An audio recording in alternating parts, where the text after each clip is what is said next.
Hi guys, welcome to Let's Play Pinoy. Maglalaro tayo ngayon ng Flames.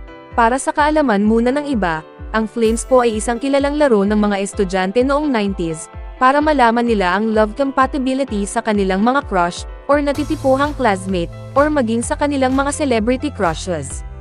So ang Flames ay isang acronym na nangangahulugan bilang friends, lovers, admirers, marriage, enemies and soulmates. So basically, ang mechanics ng laro is first, kukunin ang pangalan ng dalawang tao. Then i-cross out ang lahat ng letters na magkakapareho sa dalawang pangalan. Then itutotal ang lahat ng matitirang letra.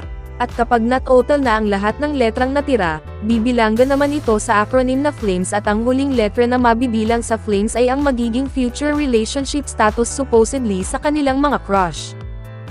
Sa araw na ito, subukan nating laruin ang Flames sa former Aldab Love team na sina Alden Richards at Maine Mendoza ng Itbulaga. So ano kaya ang magiging compatibility status nila gamit ang Flames? So simulan na natin. So ang totoong pangalan ni Alden Richards sa totoong buhay ay Richard Reyes Fulkerson Jr., samantala, Nico Maine de Capili Mendoza naman ang totoong pangalan ni Maine Mendoza.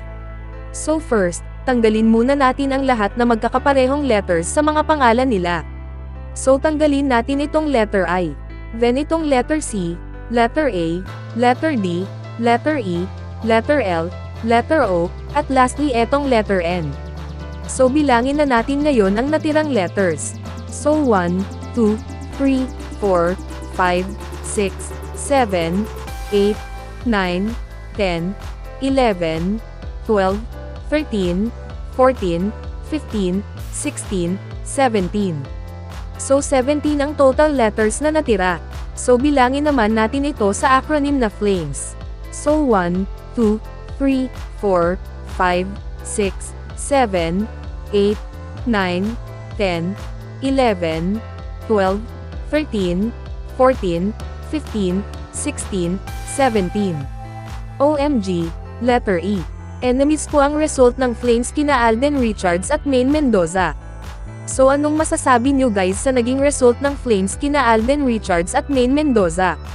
Comment down below and don't forget to subscribe.